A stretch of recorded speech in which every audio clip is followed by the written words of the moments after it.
Goodnight Stories for Rebel Girls, Part 3. Anna Politkovskaya, journalist, Russia, August 30th, 1958 to October 7th, 2006. Once upon a time in Russia, many books were forbidden. Some of these were by writers that a little girl called Anna loved. Anna's parents used to smuggle in her favorite books so she could read to her heart's content. Anna grew up and became a journalist. When a part of Russia, called Chechnya, wanted to break away and become an independent nation, the Russian government sent in troops to stop them. A brutal war broke out. Anna decided that she had to write. She wanted to tell the world what was really happening in Chechnya. The Russian government did not like that at all. "Why are you putting your life at risk?" Anna's husband once asked her. "Risk is part of my profession," she answered. "I know that something may happen to me. I just want my articles to make the world better." Many bad things happened, but Anna was brave. Once she had to run all night long in the Chechen hills to escape from the Russian security services. People on both sides wanted to stop her from telling the truth. Someone even put poison in her tea to try and get rid of her. But despite these dangers, she bravely carried on telling the truth about everything she saw. Anna continued to risk her life until she died, writing the truth in order to make the world a better place.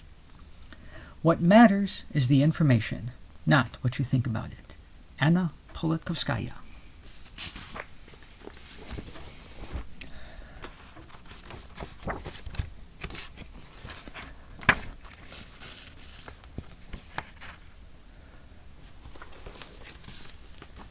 Artemisia Gentileschi, painter, Italy, July 8, 1593 to June 14, 1653. Once there was a girl who was an amazing painter. Her name was Artemisia, and she was beautiful and strong. Her father, Orazio, was also a painter and trained her in his studio from the time she was little. By the time she was 17 years old, Artemisia had already painted several masterpieces. Yet people were skeptical about her. "How can she paint like this?" they whispered to each other. At that time, most women were not even allowed to get close to famous artists' studios. One day, her father asked his friend, the famous painter Agostino Tassi, to teach Artemisia perspective, how to create a three-dimensional space on a flat surface. Agostino wanted his star pupil to also be his lover. "I promise I will marry you," he told her. Artemisia kept saying no. Things became so bad that Artemisia finally told her father what was going on.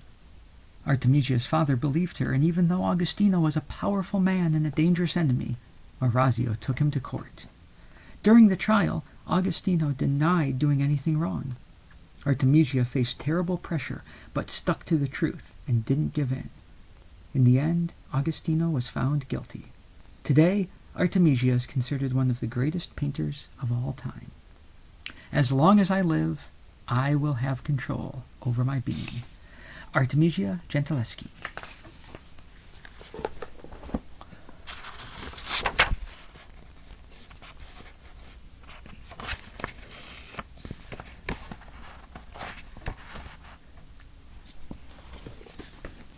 Ashley Fiolik, motocross racer, United States of America, born October 22, 1990.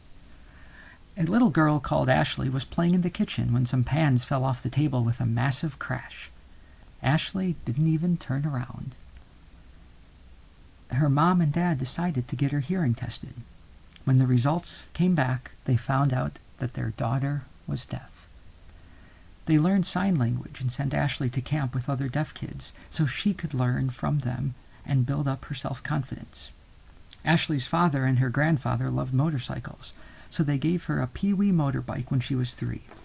The 3 of them would head to the woods, each of them on their own motorcycle. Ashley loved these outings, and she started dreaming about becoming a motocross racer. Most people told her it was impossible. "Hearing is really important in motocross," they said. "The sound of the engine tells you when to shift gears. but you have to be able to hear where the other riders are. But Ashley could feel from the engine's vibration when to change gears. She looked for shadows in the corner of her eye and knew when someone was getting close. In 5 years, she won 4 national titles. She fell many times. Ashley broke her left arm, her right wrist, her right ankle, her collarbone 3 times, and her 2 front teeth. But she always recovered and got back on her bike. Ashley has a pickup truck parked in her driveway. On the back, a bumper sticker reads, "Honk all you want. I'm deaf." I don't think about vibrations. I don't think about anything at all. I'm part of the bike now. Ashley, feel like.